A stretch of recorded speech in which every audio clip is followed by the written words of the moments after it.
अरे दोस्तों, मैं वैभव एक बार फिर से आप सबका स्वागत करता हूं आपके अपने ऑनलाइन प्लेटफॉर्म पर। आप सभी मेरे भाई बहनों का बहुत बहुत स्वागत है। जल्दी से सारे लोग आ जाएंगे। फिर आज के सेशन की हम लोग शुरुआत करेंगे और जीके जीएस के बहुत ही महत्वपूर्ण वाले प्रश्नों को करने वाले हैं, जो कि आपके एग्जाम के लिए काफ़ी इंपॉर्टेंट हो सकते हैं। तो जितने मेरे भाई बहन जुड़ते चल रहे हैं, आप लोगों से निवेदन करूँगा, सेशन को लाइक कर दिएगा, शेयर कर दिएगा, चैनल पर पहली बार होंगे तो सब्सक्राइब कर लिएगा। तो चलिए शुरू करते हैं आज की क्लास को। पहला प्रश्न आपके सामने है, निम्नलिखित में से किसने कभी भी भारत के उप प्रधानमंत्री के कार्यभार को नहीं संभाला है? बताइएगा क्या हो जाएगा इस प्रश्न का आंसर। यहाँ पर हम लोग बात कर रहे हैं, पहला प्रश्न है और पहला प्रश्न आपसे कह रहा है कि निम्न में से कौन ऐसा है जिसने कभी भी भारत के उप प्रधानमंत्री के रूप में कार्य नहीं किया है? तो मोरारजी देसाई हैं, देवीलाल हैं, वीपी सिंह है या फिर लाल कृष्ण आडवाणी है? तो इस पहले प्रश्न का आप लोग आंसर करेंगे। चलिए जल्दी से बताएंगे क्या हो जाएगा इस प्रश्न का आंसर करेंगे क्या हो जाएगा।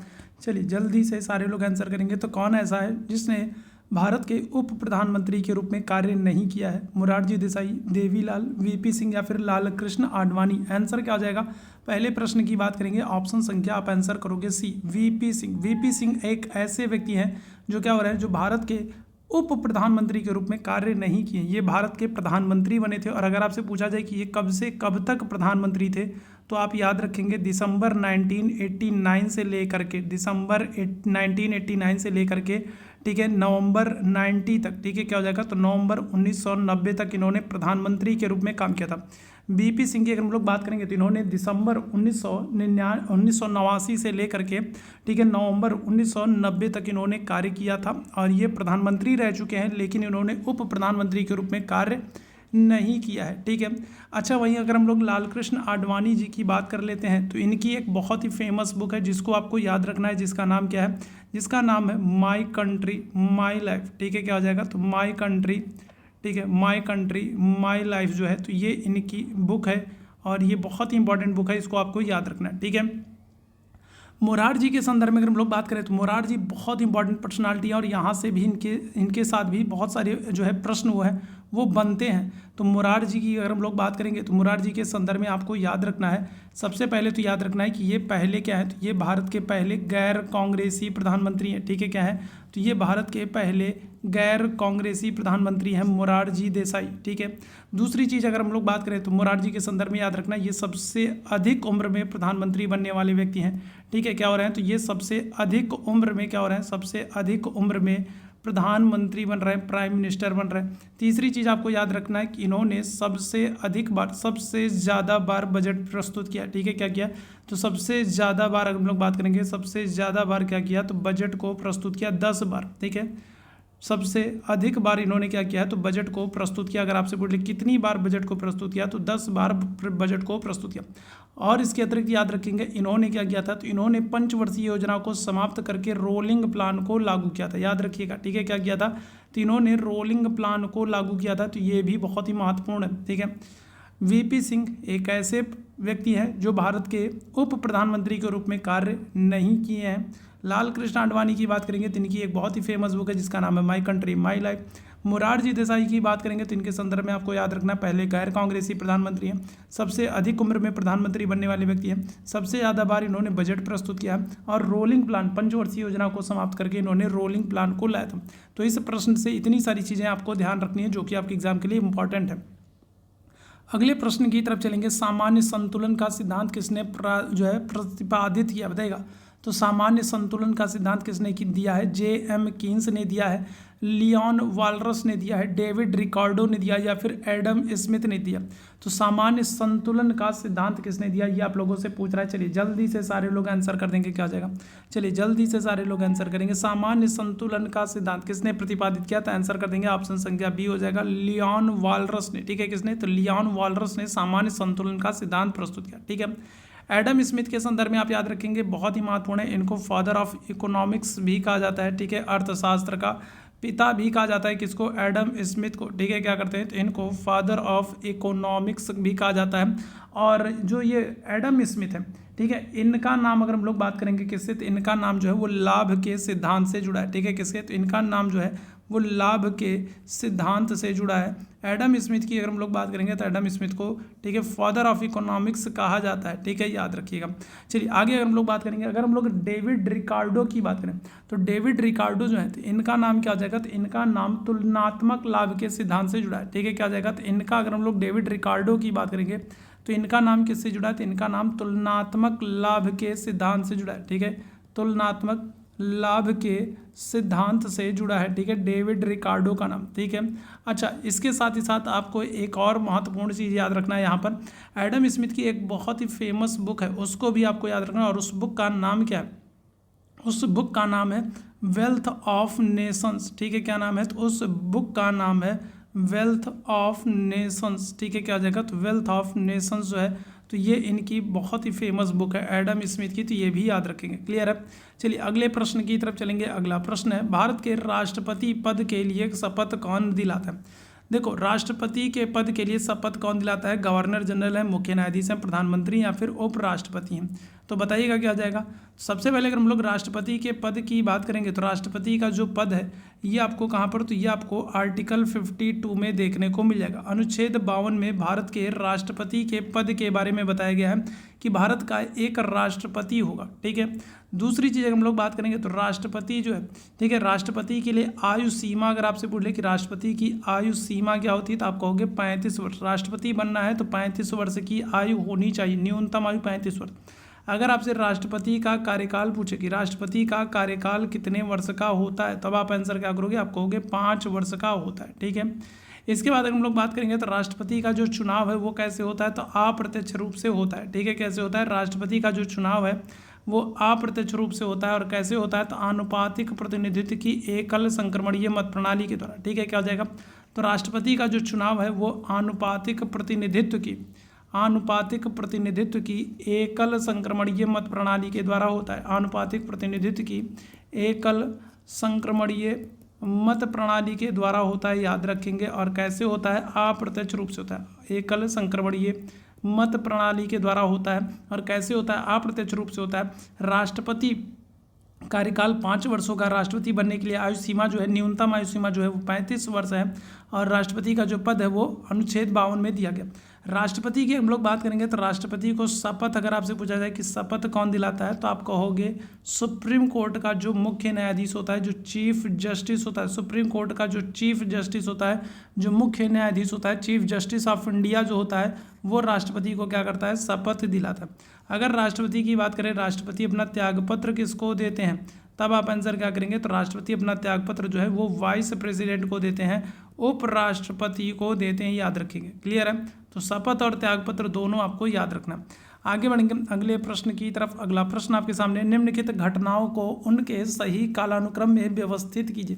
तो यहाँ पर आपको 4 घटनाएं दी गई हैं और उनको सही कालानुक्रम में व्यवस्थित करना है। चलिए इस प्रश्न का आंसर करेंगे, भारत छोड़ो आंदोलन, शिमला सम्मेलन, पूना समझौता या फिर कैबिनेट मिशन। तो बताएंगे क्या हो जाएगा। इस तरीके के प्रश्न आपके एग्जाम में कई बार पूछे गए हैं और ऐसे प्रश्न बहुत ही इंपॉर्टेंट होते हैं आप लोगों के लिए, ठीक है। अच्छा, यहाँ से क्या होता है, यहाँ से देखिए, एक तो इस तरीके का प्रश्न पूछ लिया जाएगा कि आपको उनका कालानुक्रम व्यवस्थित करने को दे दिया जाएगा, या फिर आपसे डायरेक्ट भी पूछा जा सकता है कि पूना समझौता कब हुआ, किसके बीच हुआ, ठीक है, इस तरीके की चीज़ें। तो दोनों तरीके के प्रश्नों के लिए आपको तैयार रहना।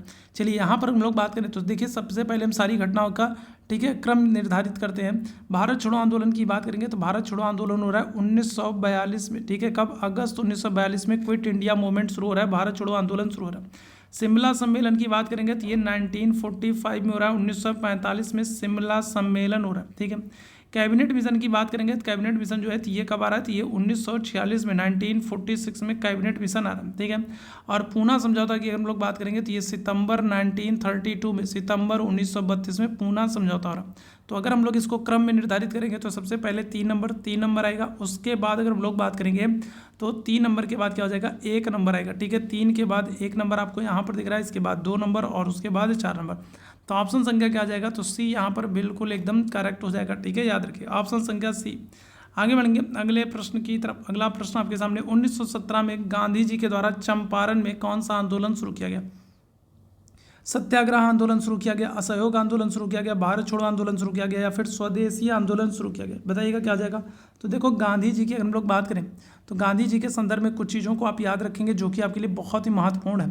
ठीक है, 1893 में अगर हम लोग बात करें, 1893 में अगर हम लोग बात करेंगे तो गांधी जी जो है तो ये दक्षिण अफ्रीका जाते हैं। ठीक है, क्या कर रहे हैं तो दक्षिण अफ्रीका जा रहे हैं 1893 में। ठीक है, इसके बाद अगर हम लोग बात करेंगे तो दक्षिण अफ्रीका में 1903 में 1903 में अगर हम लोग बात करेंगे तो वहाँ से गांधी जी ने एक पत्रिका इंडियन ओपिनियन निकालना प्रारंभ किया। ठीक है, क्या करेंगे तो गांधी जी जो है यहाँ से एक पत्रिका निकालना प्रारंभ कर रहे हैं। कौन सी?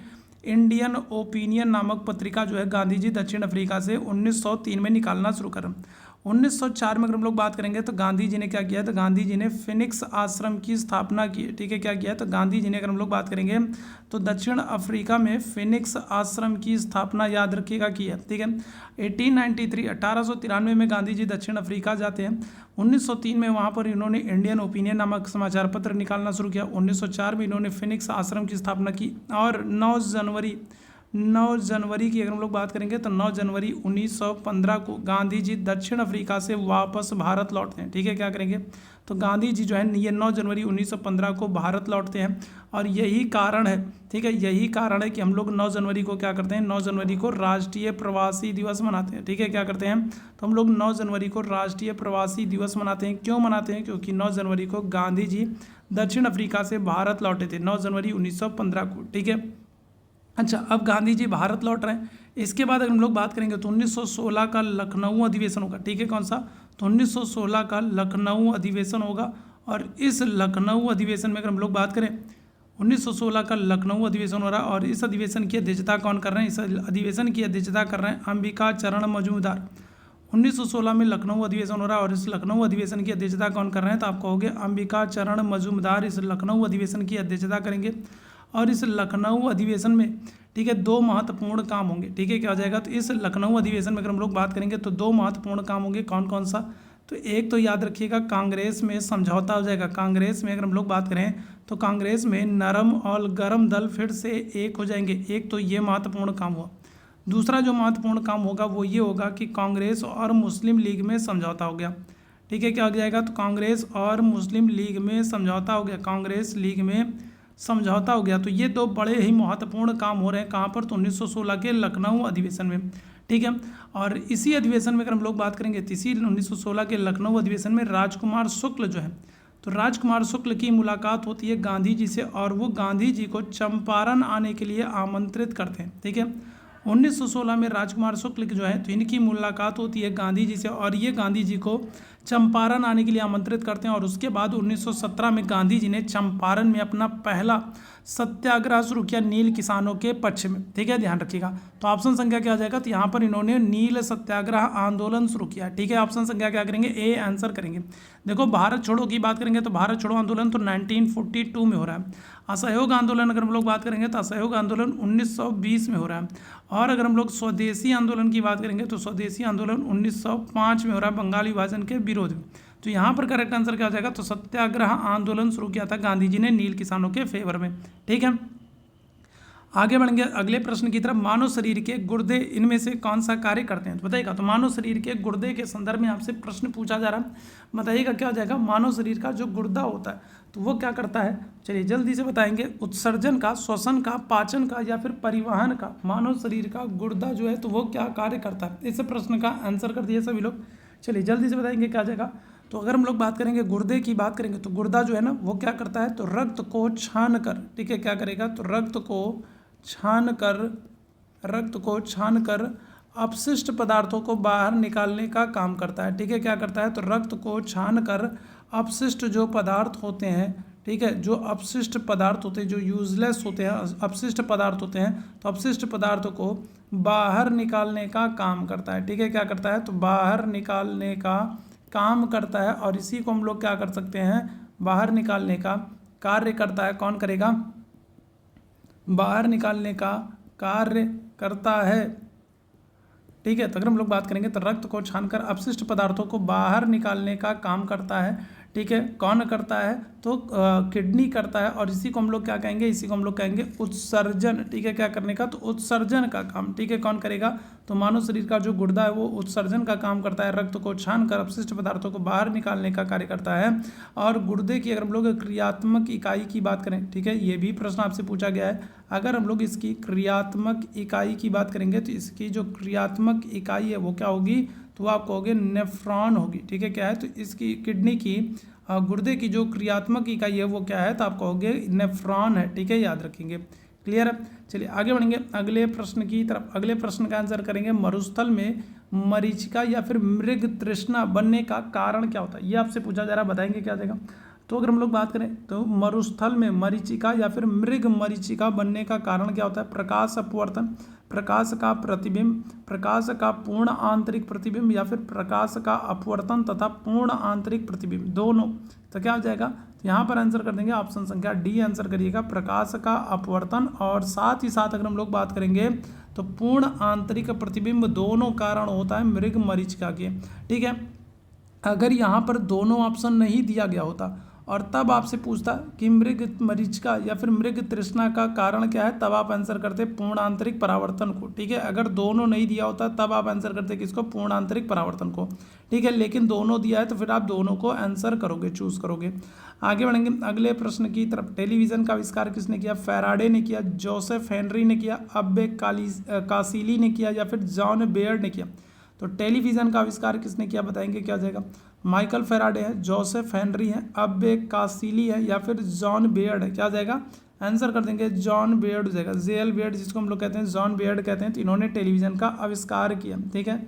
अच्छा, फैराडे के संदर्भ में हम लोग बात कर रहे हैं तो फैराडे भी बहुत ही इंपॉर्टेंट है, ठीक है। फैराडे की हम लोग बात करेंगे तो फैराडे भी बहुत ही इंपॉर्टेंट है। इन्होंने क्या किया, तो इन्होंने विद्युत चुंबकीय प्रेरण की खोज की, ठीक है। किसकी, तो फैराडे की हम लोग बात करेंगे तो इन्होंने विद्युत चुंबकीय जो है प्रेरण, ठीक है, क्या हो जाएगा, तो विद्युत, ठीक है। इन्होंने क्या किया, तो इन्होंने विद्युत चुंबकीय प्रेरण की खोज की है, ठीक है। किसने, तो फैराडे ने। तो फैराडे को भी आप याद रखेंगे, इंपॉर्टेंट है आपके लिए। आगे बढ़ेंगे अगले प्रश्न की तरफ। अगला प्रश्न है, हाल ही में किस तिथि को विश्व आयोडीन अल्पता दिवस मनाया गया, बताइएगा क्या हो जाएगा। तो आयोडीन अल्पता दिवस कब मनाया गया, आपके एग्जाम में दिवस से संबंधित प्रश्न बनते हैं, तो महत्वपूर्ण दिवसों को आपको याद रखना है। और जो नए दिवस अभी शुरू हुए, अभी हाल ही में शुरू हुए ना, उनको भी विशेष करके आपको ध्यान रखना है, क्योंकि वहाँ से आपके एग्जाम में प्रश्न बनेंगे। विश्व आयोडीन अल्पता दिवस अगर हम लोग बात करेंगे तो 21 अक्टूबर को, ऑप्शन संख्या क्या आ जाएगा, तो सी आंसर करेंगे 21 अक्टूबर को, ठीक है। आगे बढ़िएगा अगले प्रश्न की तरफ। अगले प्रश्न का आंसर करेंगे, डॉटर ऑफ द ईस्ट नामक प्रसिद्ध पुस्तक की लेखिका कौन, बताएंगे। तो डॉटर ऑफ द ईस्ट नामक अगर हम लोग बात करेंगे तो जो प्रसिद्ध पुस्तक है, ठीक है, डॉटर ऑफ द ईस्ट, इस प्रसिद्ध पुस्तक की लेखिका कौन है, बेनजीर भुट्टो हैं, अरुंधति राय हैं, अनिता देसाई हैं, फिर मेधा पाटेकर हैं। क्या हो जाएगा, इस प्रश्न का आंसर करेंगे भाई। तो डॉटर ऑफ द ईस्ट नामक प्रसिद्ध पुस्तक की लेखिका कौन है, आंसर कर देंगे ऑप्शन संख्या ए हो जाएगा, बेनजीर भुट्टो हो जाएगी, ठीक है। कौन हो जाएंगे, तो बेनजीर भुट्टो हो जाएंगी, याद रखेंगे ऑप्शन संख्या ए आंसर करिएगा, ठीक है। किसको, तो बेनजीर भुट्टो को, ठीक है। इनकी बुक का नाम है डॉटर ऑफ द ईस्ट, ठीक है। अच्छा, यहाँ पर अरुंधति राय की हम लोग बात करेंगे तो ये अपने आप में बहुत ही महत्वपूर्ण है, ठीक है। और महत्वपूर्ण क्यों है तो वो भी मैं आप लोगों को बता देता हूँ, और यहाँ से प्रश्न भी बन चुका है। अरुंधति राय इसलिए महत्वपूर्ण है क्योंकि ये पहली भारतीय महिला है जिन्होंने मैन बुकर पुरस्कार जीता है, ठीक है। क्या आ जाएगा, तो अगर हम लोग बात करेंगे तो अरुंधति राय की, तो ये पहली भारतीय महिला है, ये पहली भारतीय महिला है जिनको क्या हो गया, जिन्हें मैन बुकर पुरस्कार दिया गया, ठीक है। क्या किया गया, जिन्हें मैन बुकर पुरस्कार दिया गया, ये याद रखिएगा, बहुत ही इंपॉर्टेंट है। और ये आपके एग्जाम में पूछा जा चुका है कि मैन बुकर पुरस्कार जीतने वाली, प्राप्त करने वाली पहली भारतीय महिला कौन। तो अरुंधति राय को याद रखेंगे, ये पहली भारतीय महिला हैं जिन्होंने मैन बुकर पुरस्कार को जीता है। और बुक का नाम क्या है, जिस बुक के लिए इन्होंने मैन बुकर पुरस्कार जीता था, उस बुक का नाम क्या है, तो आप आंसर क्या करोगे, तो आप कहोगे the God of small things, ठीक है। क्या हो जाएगा, तो the God of small things, ठीक है, याद रखिए, the God of small things जो है, तो ये इनकी बुक का नाम है। और इसी बुक के लिए इनको 1997 में, ठीक है, मैन बुकर पुरस्कार प्रदान किया जा रहा है, ठीक है। कब, तो 1997 में इसी बुक के लिए, the God of small things के लिए इनको मैन बुकर पुरस्कार प्रदान किया गया। और मैन बुकर पुरस्कार पाने वाली पहली महिला जो है वो है अरुंधति रॉय है, ठीक है। अच्छा, इनकी कुछ और, ठीक है, इनकी कुछ और महत्वपूर्ण पुस्तकें हैं जिनको आपको याद रखना है। जैसे अगर हम लोग बात कर लें क्या है, तो क्लियर लाइट ऑफ डे, ठीक है। क्या हो जाएगा, तो इनकी हम लोग बात करेंगे तो क्लियर लाइट, ठीक है, क्या आ जाएगा, तो clear light of the day, ठीक है, क्या आ जाएगा, तो clear light of the day जो है तो ये भी इनकी महत्वपूर्ण पुस्तक है, ठीक है। और कौन सी है, और साथ ही साथ याद रखेंगे फायर ऑन द माउंटेन, ठीक है, क्या है, तो फायर ऑन द माउंटेन, ठीक है, क्या है, तो फायर ऑन द माउंटेन जो है तो ये भी इनकी बुक का नाम है, ठीक है, याद रखिएगा। तो ये कुछ इनकी महत्वपूर्ण पुस्तकें हैं, और ठीक है,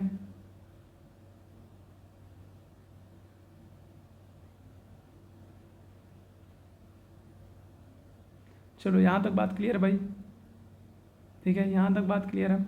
चलिए, तो ये ध्यान रखिएगा, मेधा पाटेकर की हम लोग बात करेंगे तो मेधा पाटेकर जो है तो इनका नाम जो है वो नर्मदा बचाओ आंदोलन के साथ जुड़ा है, ठीक है, किसके साथ, तो नर्मदा बचाओ आंदोलन के साथ अगर हम लोग बात करें तो नर्मदा बचाओ आंदोलन के साथ मेधा पाटेकर का नाम जुड़ा है, तो ये भी आप याद रखेंगे, ठीक है, किसके, तो मेधा पाटेकर का नाम जो है नर्मदा बचाओ आंदोलन के साथ जुड़ा है, तो ये भी याद रखिएगा, ठीक है।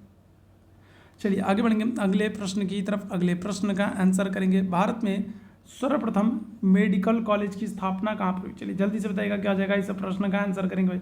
चलिए इस प्रश्न का आंसर करेंगे, क्या आ जाएगा, चलो फटाफट सभी लोग आंसर करना। तो भारत में सर्वप्रथम मेडिकल कॉलेज की स्थापना कहाँ पर हुई, लखनऊ में, मद्रास में, वाराणसी में या फिर कोलकाता में, क्या आ जाएगा, तो भारत में सबसे पहले मेडिकल कॉलेज की स्थापना कब हुई है, सॉरी कहाँ पर हुई है, ये आपसे पूछा जा रहा है। तो आंसर कर देंगे ऑप्शन संख्या डी हो जाएगा, कोलकाता में, ठीक है, कोलकाता में सबसे पहले मेडिकल कॉलेज की स्थापना होगी। और अगर आपसे बोले किसके समय में होगी तो आप आंसर क्या करेंगे, आप कहेंगे विलियम बेंटिक के समय में, ठीक है, कौन, तो विलियम बेंटिक के समय में, विलियम बेंटिक के समय में कोलकाता में सबसे पहले मेडिकल कॉलेज की स्थापना, और ये बात याद रखिएगा। विलियम बेंटिक जो है ये क्या थे, तो ये भारत के पहले गवर्नर जनरल थे, और यहाँ से प्रश्न आपके एग्जाम में बनता रहता है, ठीक है। भारत के पहले अगर हम लोग बात कर लें तो पहले गवर्नर जनरल जो है तो वो कौन है, तो वो विलियम बेंटिक है। एक बात तो आप ये याद रखेंगे। दूसरी चीज़ आप याद रखेंगे, इन्हीं के समय में 1829 में, ठीक है, क्या हो रहा है, तो 1829 में अगर हम लोग बात करेंगे तो धारा 17 से सती प्रथा को बैन किया जा रहा है, तो ये याद रखिएगा, ठीक है। तो अगर हम लोग बात करें विलियम बेंटिक भारत के पहले, ठीक है, क्या है, तो भारत के पहले गवर्नर जनरल है। साथ ही साथ याद रखेंगे 1829 में धारा 17 से इन्हीं के समय में सती प्रथा को बैन किया जाएगा। इन्हीं के समय में अगर हम लोग बात करेंगे तो ठगी प्रथा को भी बैन किया जाएगा, ठीक है, ठगी प्रथा को बैन किया जाएगा। और ठगी प्रथा को समाप्त करने का जो श्रेय है वो किसको जाता है, वो स्लीमैन को जाता है, ठीक है, किसको, तो अगर हम लोग बात कर लेंगे तो कर्नल स्लीमैन को जाता है, जो कि विलियम बेंटिक के अधीन एक अंग्रेज अधिकारी थे, याद रखिएगा। तो ठगी प्रथा का अंत स्लीमैन ने किया, और स्लीमैन जो है ये विलियम बेंटिक के ही अंतर्गत आते थे, तो इसलिए ध्यान रखेंगे विलियम बेंटिक के समय में ये सब काम हो रहा है।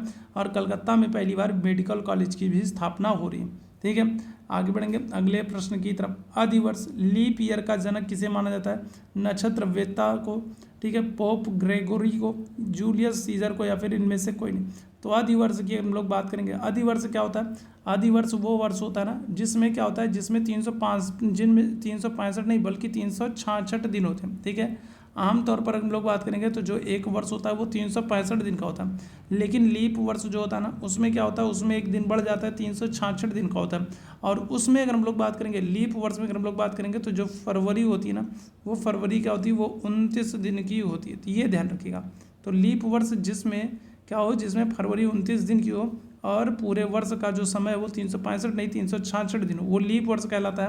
और इसके जनक कौन मान्यता है, तो आंसर कर दोगे जूलियस सीजर है, ठीक है, कौन है, तो जूलियस सीजर।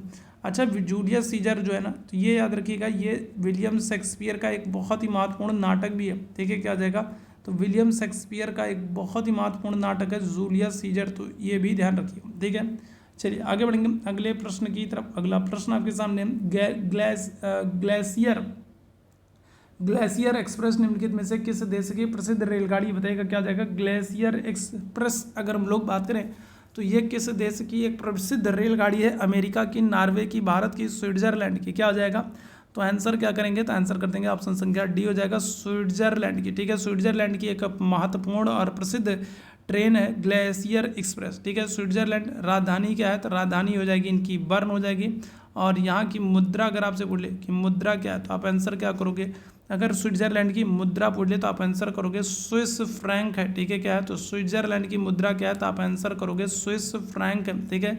स्विट्जरलैंड को यूरोप का खेल का मैदान भी कहते हैं, ठीक है। क्या करते हैं, तो स्विट्जरलैंड को यूरोप का खेल का मैदान कहा जाता है, याद रखिएगा स्विट्जरलैंड को, ठीक है। क्या करेंगे, तो यूरोप का खेल का मैदान कहते हैं।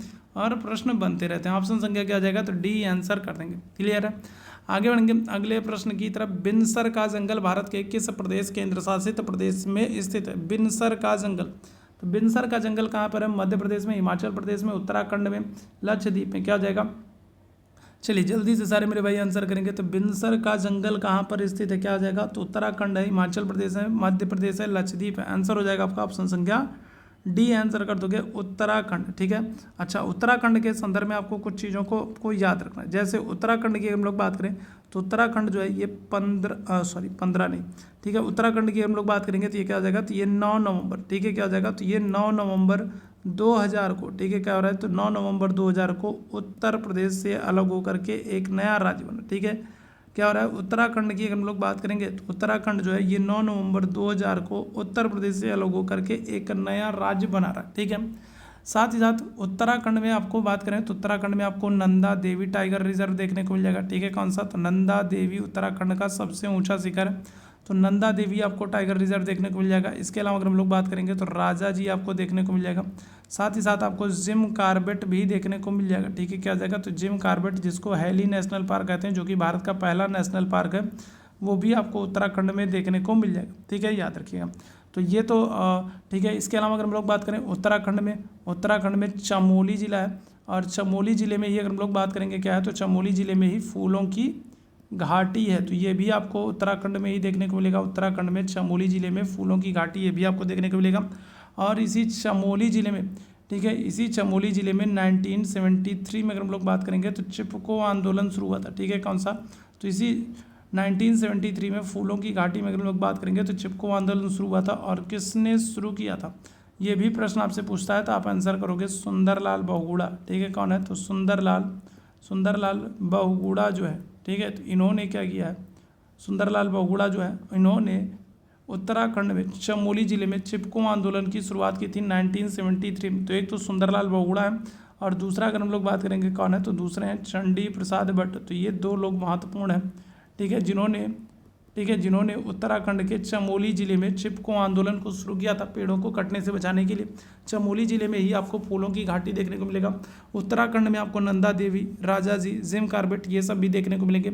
साथ ही साथ आप याद रखेंगे उत्तराखंड में अगर हम लोग बात करें तो उत्तराखंड में आपको माना दर्रा, ठीक है, माना दर्रा, नीति दर्रा, लीपू लेक दर्रा, और क्या हो जाएगा, और माना दर्रा।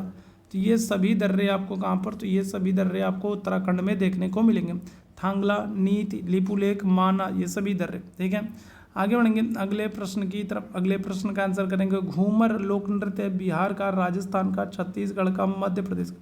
घूमर अगर हम लोग बात करेंगे तो घूमर नृत्य कहाँ का, क्या आंसर कर दोगे, घूमर नृत्य आप कर दोगे कहाँ का, राजस्थान का, ठीक है। कहाँ का, तो राजस्थान का नृत्य है घूमर, ठीक है। साथ ही साथ अगर हम लोग बात करेंगे तो भावई, ठीक है, कौन सा, तो भावई, और कौन सा, और कालबेलिया, ठीक है, क्या आ जाएगा, तो कालबेलिया। तो ये भी अगर हम लोग दोनों बात करेंगे तो ये भी दोनों कहाँ के हैं, राजस्थान के हैं, ठीक है। कालबेलिया है और भावई, ये दोनों अगर हम लोग बात करेंगे तो कहाँ के, तो राजस्थान के हैं, ठीक है, याद रखिएगा। और अगर हम लोग बात करेंगे किसकी, छत्तीसगढ़ की बात करें तो छत्तीसगढ़ का है राउत नाचा, ठीक है, क्या है, तो छत्तीसगढ़ का है राउत नाचा, याद रखेंगे छत्तीसगढ़ का क्या है, तो आप आंसर करोगे राउत जो है नाचा है, ठीक है। और कौन सा है, और इसके अलावा और कुछ और की बात कर ले, जैसे पंडवानी है, ठीक है, कौन सा, तो पंडवानी है। और साथ ही साथ आपको कर्मा भी याद रखना है, तो कर्मा जो है तो ये भी होता है, ठीक है, ये भी होता है, छत्तीसगढ़ भी होता है। और मध्य प्रदेश में अगर हम लोग बात करेंगे तो मध्य प्रदेश में तो मटकी डांस होता है, ठीक है, कौन सा, तो मध्य प्रदेश में मटकी नृत्य होता है। और बिहार में अगर हम लोग बात करेंगे तो क्या आ जाएगा, तो बिहार में, ठीक है, एक तो जाटिन होता है, ठीक है, कौन सा, तो एक तो जाटिन नृत्य होता है, ठीक है। दूसरा अगर हम लोग बात करेंगे तो दूसरा जो यहाँ पर होता है, बिहार में होता है, वो हो जाएगा आपका झूमर नृत्य, ठीक है, कौन सा, तो झूमर नृत्य जो है तो ये बिहार में होता है, ठीक है।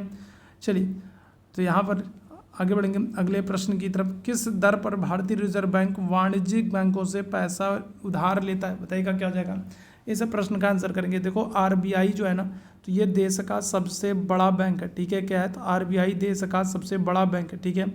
आरबीआई क्या करता है? आरबीआई जब वाणिज्यिक बैंकों को पैसा देता है, ठीक है, क्या करता है? तो आरबीआई जब वाणिज्यिक बैंकों को पैसा देता है तो उस पर क्या करता है? तो उस पर रेपो रेट लगाता है, ठीक है। क्या कहलाता है? तो उस पर रेपो रेट लगता है, ठीक है। आरबीआई जो पैसा वाणिज्यिक बैंकों को दे रहा है, कमर्शियल बैंकों को दे रहा है, उन पर जो टैक्स लगेगा वो क्या होता है? वो जो इंटरेस्ट लगेगा वो रेपो रेट होता है, ठीक है। और जब इन वाणिज्यिक बैंकों से क्या होता है? आरबीआई जब पैसा लेता है, ये वाणिज्यिक बैंक जब आरबीआई में पैसा रखेंगे, ठीक है, क्या करेंगे? तो जब ये वाणिज्यिक बैंक आरबीआई में पैसा रखेंगे, आरबीआई में पैसा जमा करेंगे, तो आरबीआई क्या करता है? तो आरबीआई उन पर रिवर्स रेपो रेट लगाता है, ठीक है। क्या करता है? तो उन पर रिवर्स रेपो रेट लगाता है, याद रखिएगा, ठीक है। रिवर्स रेपो रेट लगाएगा कौन? तो आरबीआई लगाता है। और एक बात हमेशा याद रखिएगा, जो रिवर्स रेपो रेट होता है ना, एक बात हमेशा याद रखिएगा जो कि बहुत ही महत्वपूर्ण है। अगर हम लोग रिवर्स रेपो रेट की बात करें तो रिवर्स रेपो रेट क्या होगा? तो हमेशा रेपो रेट से कम होता है, ठीक है, याद रखेंगे। हमेशा क्या होता है? तो हमेशा रेपो रेट से कम होता है, ठीक है।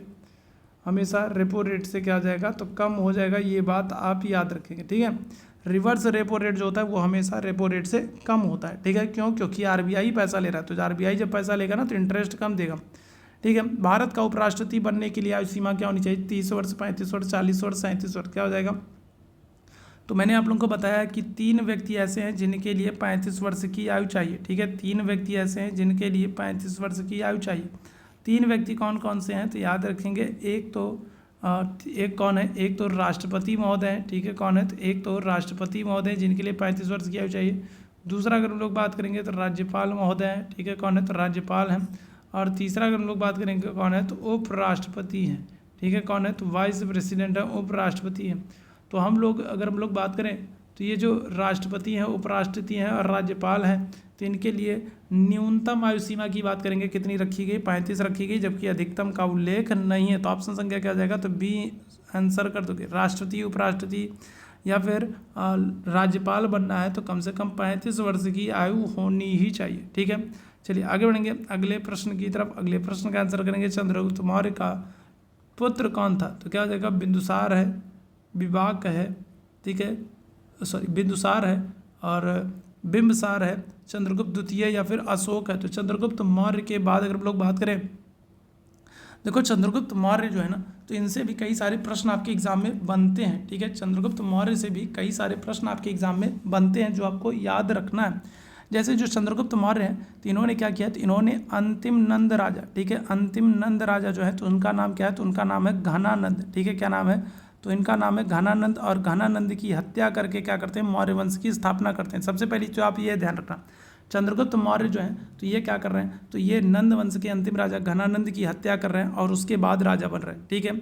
दूसरी चीज़ आप याद रखेंगे, जो चंद्रगुप्त मौर्य हैं, ठीक है, जो ये चंद्रगुप्त मौर्य हैं, तो चंद्रगुप्त मौर्य के संदर्भ में आपको याद रखना है कि इन्हीं के दरबार में क्या हो रहा था? कौटिल्य रहते थे, ठीक है, कौटिल्य रहते थे, या फिर इन्हीं को हम लोग क्या कहेंगे? इन्हीं को हम लोग चाणक्य कहेंगे, ठीक है। क्या कहेंगे? इन्हीं को हम लोग चाणक्य कहेंगे या फिर इन्हीं को हम लोग विष्णुगुप्त कहेंगे, ठीक है। तो ये जो चंद्रगुप्त मौर्य हैं इन्हीं के दरबार में चाणक्य, कौटिल्य या फिर विष्णुगुप्त निवास करते थे। और इनकी बुक का नाम क्या है? इनकी बुक का नाम है अर्थशास्त्र, ठीक है। क्या नाम है? तो इनकी बुक का नाम क्या है? तो इनकी बुक का नाम है अर्थशास्त्र, याद रखिएगा। तो चाणक्य, कौटिल्य या फिर विष्णुगुप्त जो है तो ये चंद्रगुप्त मौर्य के दरबार में रहते थे और इनकी बुक का नाम है अर्थशास्त्र। साथ ही साथ चंद्रगुप्त मौर्य के समय में आपको याद रखना है एक यूनानी राजदूत मेगस्थनीज आ रहा है, ठीक है। कौन आ रहा है? तो चंद्रगुप्त मौर्य के समय में ही अगर हम लोग बात करेंगे तो यूनानी राजदूत मेगस्थनीज आ रहा है और मेगस्थनीज की बुक का नाम क्या है? तो इंडिका है, ठीक है। क्या है? इंडिका है। तीसरी चीज़ आप याद रखेंगे, जो चंद्रगुप्त मौर्य ना, इनके लिए यूनानी इतिहासकारों ने क्या किया है? तो इनके लिए यूनानी इतिहासकारों ने सैंड्रोकोटस और एंड्रोकोटस शब्द का प्रयोग किया, ठीक है। क्या किया? तो सैंड्रोकोटस और एंड्रोकोटस शब्द का प्रयोग किसने किया है? तो सैंड्रोकोटस और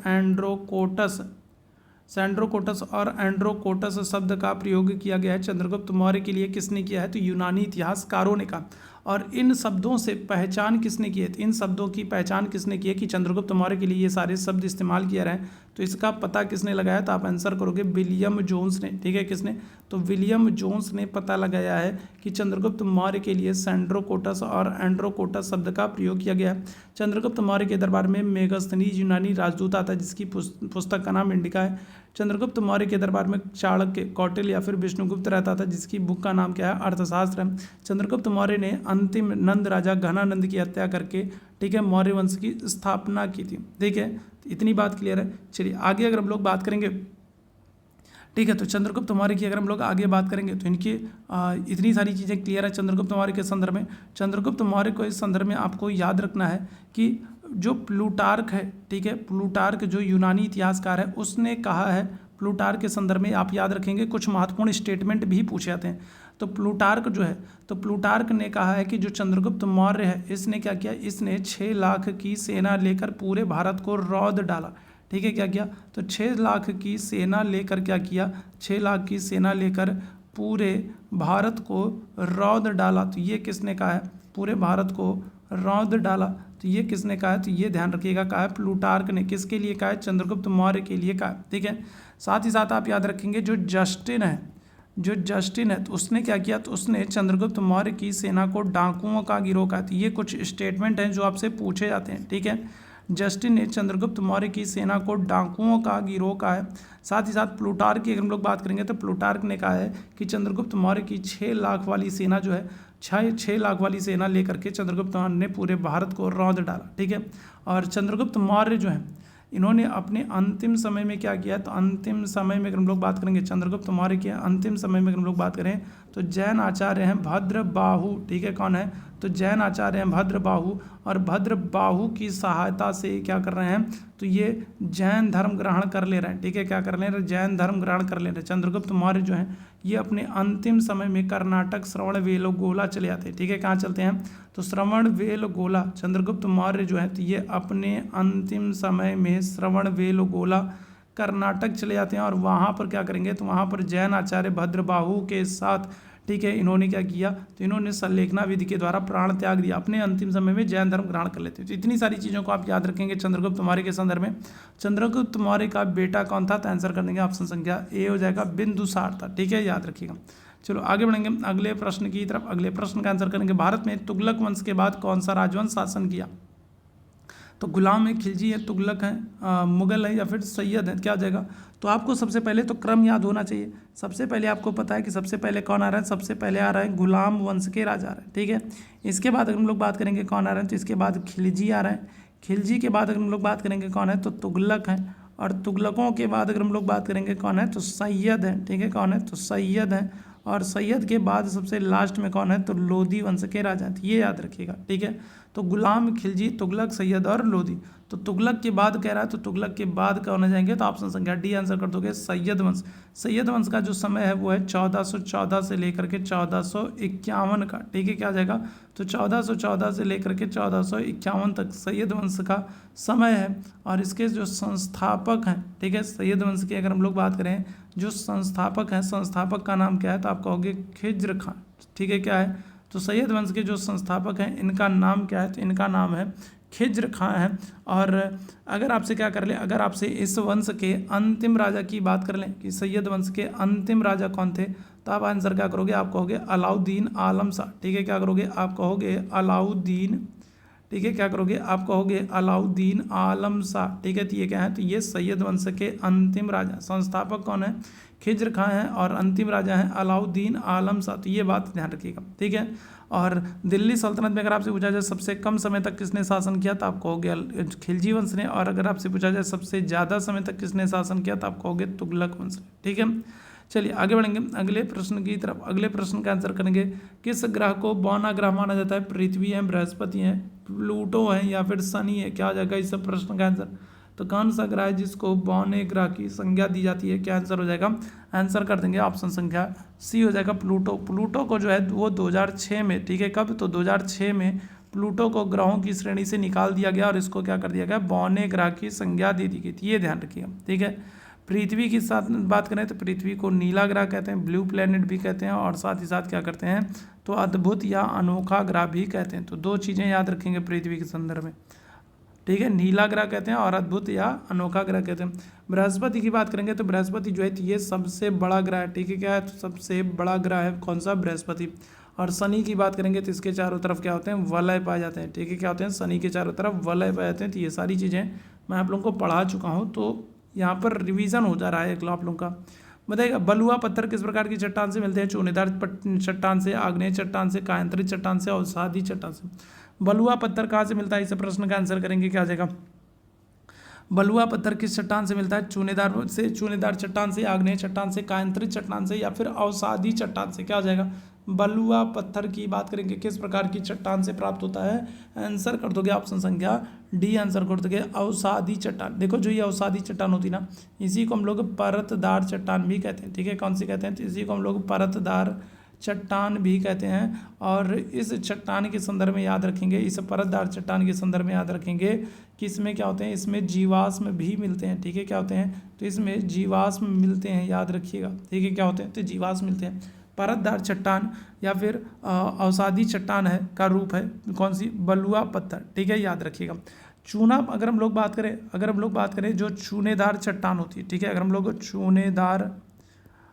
चूनेदार चट्टान की बात करेंगे तो चूनेदार चट्टान कौन सी होती है भाई? अगर आपसे चूनेदार चट्टान पूछ ले तो चूनेदार चट्टान कौन सी होती है? क्या आंसर करोगे? तो आप आंसर करोगे जो चूनेदार चट्टान है ये कैल्शियम कार्बोनेट से बनती है। ठीक है, किससे बनती है? तो ये कैल्शियम कार्बोनेट से बनती है। ठीक है, किसे? चूनेदार जो चट्टान है ये कैल्शियम कार्बोनेट से बनती है।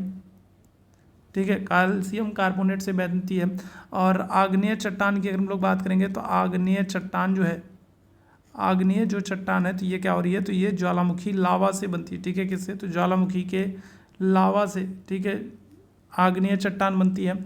और अगर हम लोग ठीक है कायांतरित चट्टान की बात करें तो कायांतरित जो चट्टान है, अगर हम लोग कायांतरित चट्टान की बात करेंगे तो जो कायांतरित चट्टान है इसका निर्माण जो प्रकृति है, ठीक है, तो प्रकृति की भौतिक और रासायनिक क्रियाओं से होता है। ठीक है, गर्मी, ठंडी, धूप, बरसात, तो भौतिक और रासायनिक क्रियाओं से अगर हम लोग बात करेंगे तो चट्टानें टूट करके एक नई चट्टान का रूप लेती हैं और वो कौन सी होती है? कायांतरित चट्टान। तो कायांतरित चट्टानों का निर्माण भौतिक और रासायनिक क्रियाओं के फलस्वरूप होता है। तो यहाँ पर सारी चट्टानों के संदर्भ मैंने आप लोगों को बताया और प्रश्न यहाँ से बनता है। ठीक है, आगे बढ़ेंगे अगले प्रश्न की तरफ। अगला प्रश्न है जंग लगना क्या है? तो विद्युत अपघटन, ऑक्सीकरण, रेडॉक्स अभिक्रिया या फिर अपचयन। क्या हो जाएगा?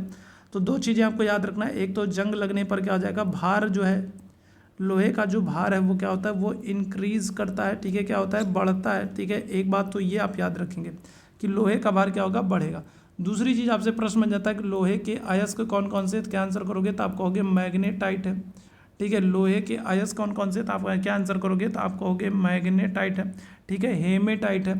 ठीक है, कौन सा? हेमेटाइट है, मैग्नेटाइट है, और क्या हो जाएगा? और हेमेटाइट है। साथ ही साथ आपको याद रखना है लिमोनाइट है। ठीक है, कौन सा? तो लिमोनाइट। तो ये सब क्या हो जाएंगे? तो ये सब लोहे के, ठीक है, लोहे के अयस्क हैं। और लोहे का पहली बार जो मानव को जब पहला जो प्रमाण मिल रहा है वो कब मिल रहा है? तो लोहे का पहला प्रमाण उत्तर वैदिक काल में मिल रहा है, याद रखेंगे। ठीक है, कब मिल रहा है? तो लोहे का पहला प्रमाण उत्तर वैदिक काल में मिल रहा है, ये बात याद रखिएगा। ठीक है, चलिए, तो यहाँ पर क्या हो जाएगा? तो आंसर कर देंगे ऑप्शन संख्या सी हो जाएगा। रेडॉक्स अभिक्रिया हो जाएगा, ऑक्सीकरण और अपचयन। ठीक है, ये दोनों है। ऑप्शन संख्या सी बिल्कुल करेक्ट है। आगे बढ़ेंगे अगले प्रश्न की तरफ। अगला प्रश्न, इनमें से कौन सा एक धूम कोहरे का घटक नहीं है? परिवर्तनशील, जैविक यौगिक, nitrogen oxide, nitrogen dioxide, sulphur dioxide या फिर क्लोरीन ऑक्साइड। क्या हो जाएगा? निम्न में से कौन सा एक धूम कोहरे का घटक नहीं? परिवर्तनशील, जैविक यौगिक है, नाइट्रोजन ऑक्साइड, सल्फर डाइऑक्साइड या फिर क्लोरीन ऑक्साइड। आंसर कर देंगे ऑप्शन संख्या डी हो जाएगा क्लोरीन ऑक्साइड। ठीक है, कौन सा? तो क्लोरीन ऑक्साइड। आगे बढ़िएगा अगले प्रश्न की तरफ चलेंगे। नीति आयोग का निर्माण निम्न में से किसके स्थान पर किया गया? तो नीति आयोग की बात करेंगे, national institution for transforming India. तो नीति आयोग की अगर हम लोग बात करें तो इसकी स्थापना कब हो रही है? तो इसकी स्थापना हो रही है 1 जनवरी 2015 को। ठीक है, कब? तो 1 जनवरी 2015 को अगर हम लोग बात करेंगे तो 1 जनवरी 2015 को नीति आयोग की स्थापना हो रही है। और किसके स्थान पर हो रही है? तो आंसर कर देंगे योजना आयोग। ठीक है, किसके? योजना आयोग।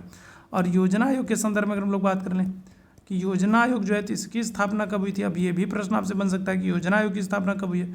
तो योजना आयोग की जो स्थापना है वो हो रही है 15 मार्च 1950 को। ठीक है, कब?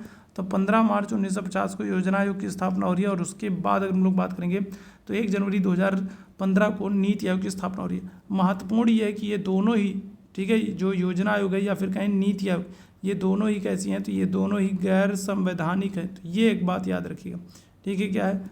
तो ये एक बात आप याद रखेंगे कि जो योजना आयोग है अब ये मूल अधिकार नहीं है, ठीक है, ध्यान रखिएगा, ठीक है। सॉरी, अगर हम लोग बात करेंगे जो ये योजना आयोग है ये संवैधानिक निकाय नहीं है, याद रखिएगा, ठीक है। योजना आयोग क्या है, तो ये संवैधानिक निकाय नहीं है, बल्कि क्या है, बल्कि गैर संवैधानिक निकाय, तो ये याद रखेंगे, ठीक है। चलिए आगे बढ़ेंगे अगले प्रश्न की तरफ। अगले प्रश्न का आंसर करना है। एक तरफ कुछ कलाकारों के नाम दिए गए हैं, दूसरी तरफ वाद्य यंत्रों के नाम दिए गए हैं और आपको मिलान करना है। तो चलिए जल्दी से बताइएगा क्या जाएगा। एक तरफ आपको वाद्य यंत्रों के नाम दिए गए हैं, ठीक है, दूसरी तरफ आपको वादकों के नाम दिए गए हैं और आपको मिलान करना है।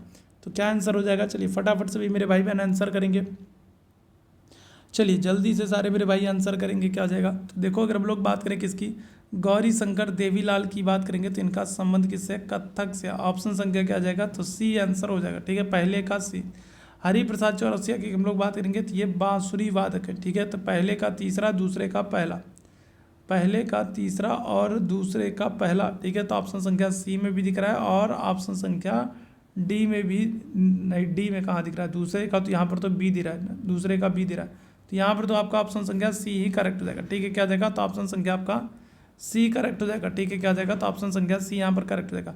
गौरी शंकर देवीलाल जो है तो ये उत्तर प्रदेश में कथक नृत्य से। हरिप्रसाद चौरसिया की बात करेंगे बांसुरी से। एम.एफ. हुसैन की बात करेंगे तो ये एक बहुत ही फेमस जो है चित्रकार है, ठीक है। और जाकिर हुसैन की हम लोग बात करेंगे तो जाकिर हुसैन क्या है, तबला वादक है, अभी इनका निधन हो गया और इनको, ठीक है, पद्म विभूषण दिया गया था, ठीक है। चलिए आगे बढ़ेंगे अगले प्रश्न की तरफ। अगला प्रश्न आपके सामने है, पास्कल इकाई है किसकी, आर्द्रता की, दाब की, या फिर वर्षा की, या फिर तापमान की, बताएंगे क्या हो जाएगा। तो पास्कल किसकी इकाई है, इस प्रश्न का आपसे आंसर पूछ रहा है। चलिए जल्दी से बताइएगा क्या हो जाएगा, पास्कल किसकी इकाई है, क्या आंसर करेंगे, तो आंसर कर देंगे ऑप्शन संख्या बी हो जाएगा, दाब की, ठीक है, किसकी, तो दाब की, ऑप्शन संख्या बी यहाँ पर बिल्कुल करेक्ट होगा, ठीक है। आगे बढ़ेंगे अगले प्रश्न की तरफ। अगले प्रश्न का आंसर करेंगे, द सेल आउट नामक पुस्तक के लेखक कौन है। पाल बेट्टी हैं, अरविंद अडीगा है, एलिनोर कैप्टन है, या फिर हार्वर्ड जैक्सन है, बताएंगे क्या हो जाएगा। द सेल आउट नामक पुस्तक के लेखक कौन है, क्या आंसर कर दोगे, तो ऑप्शन संख्या ए हो जाएगा, पॉल बेट्टी हो जाएगी, ठीक है। क्या हो जाएगा, तो ऑप्शन संख्या ए आंसर करेंगे। आगे बढ़ेंगे अगले प्रश्न की तरफ। अगले प्रश्न का आंसर करेंगे, बल का एसआई मात्रक क्या है, बताइएगा क्या हो जाएगा। तो बल का एसआई मात्रक क्या है, पास्कल है, बायल है, या फिर न्यूटन है, या फिर वाट है। बल का एसआई मात्रक आपसे पूछ रहा है। चलिए जल्दी से सारे मेरे भैया आंसर करेंगे, चलिए जल्दी से सारे लोग आंसर करेंगे, क्या आ जाएगा। तो बल का एसआई मात्रक क्या आ जाएगा, तो आप आंसर कर दोगे न्यूटन है, ठीक है। क्या है, तो बल का एसआई मात्रक क्या है, तो न्यूटन है, ऑप्शन संख्या सी बिल्कुल करेक्ट हो जाएगा, ठीक है। आगे बढ़िएगा अगले प्रश्न की तरफ। अगले प्रश्न का आंसर करेंगे, हाल ही में किस देश को विश्व पोलियो दिवस मनाया गया, बताइएगा क्या हो जाएगा। तो अभी हाल ही में किस तिथि को, ठीक है, देश में विश्व पोलियो दिवस मनाया गया, 22 अगस्त, 23 सितंबर, 24 अक्टूबर, या फिर 25 नवंबर। क्या हो जाएगा इस प्रश्न का आंसर, तो आंसर कर देंगे 24 अक्टूबर। और याद रखिएगा 24 अक्टूबर की हम लोग बात कर लें, 24 अक्टूबर 1945 की बात कर लें, तो 24 अक्टूबर 1945 को क्या हुआ था, तो संयुक्त राष्ट्र संघ की स्थापना हुई थी, ठीक है, किसकी, तो संयुक्त राष्ट्र संघ की स्थापना हुई थी, इसीलिए 24 अक्टूबर को संयुक्त राष्ट्र स्थापना दिवस मनाते हैं, ठीक है। याद रखिएगा 24 अक्टूबर को क्या करते हैं, तो संयुक्त राष्ट्र स्थापना दिवस मनाते हैं। यहाँ पर क्या जाएगा, करेक्ट आंसर ऑप्शन संख्या सी आंसर करेंगे, ठीक है। चलो यहाँ तक बात क्लियर है भाई। चलिए आगे बढ़ेंगे अगले प्रश्न की तरफ। अगले प्रश्न का, उत्तर प्रदेश में बुद्ध ने अपना पहला स्थान खोया, उत्तर प्रदेश के में बुद्ध ने अपना पहला उपदेश दिया है और अपनी कार्यविधि की नींव रखी है। तो कुशीनगर में, संगीसा में, सारनाथ में, श्रावस्ती में। तो बुद्ध ने अपना पहला उपदेश कहाँ पर दिया, ये आपसे पूछा जा रहा है। तो बुद्ध के संदर्भ में कुछ चीज़ों की हम लोग बात कर लेते हैं जहाँ से प्रश्न आपके एग्जाम में बहुत बनते हैं, ठीक है। कौन कौन से प्रश्न बनते हैं, तो देखो बुद्ध की हम लोग बात करेंगे तो बुद्ध के पिता कौन है, तो पिता है शुद्धोधन है, ठीक है। कौन है, तो बुद्ध के पिता कौन है, तो आप कहोगे शुद्धोधन है, ठीक है।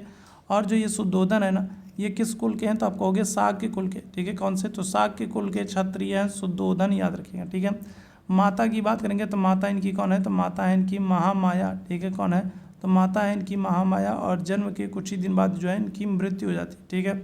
इसके बाद हम लोग बात करेंगे तो इनकी जो पत्नी है, तो इनकी पत्नी का नाम क्या है, तो आप कहोगे यशोधरा है, ठीक है। क्या नाम है, तो बुद्ध की पत्नी का नाम क्या है, यशोधरा है।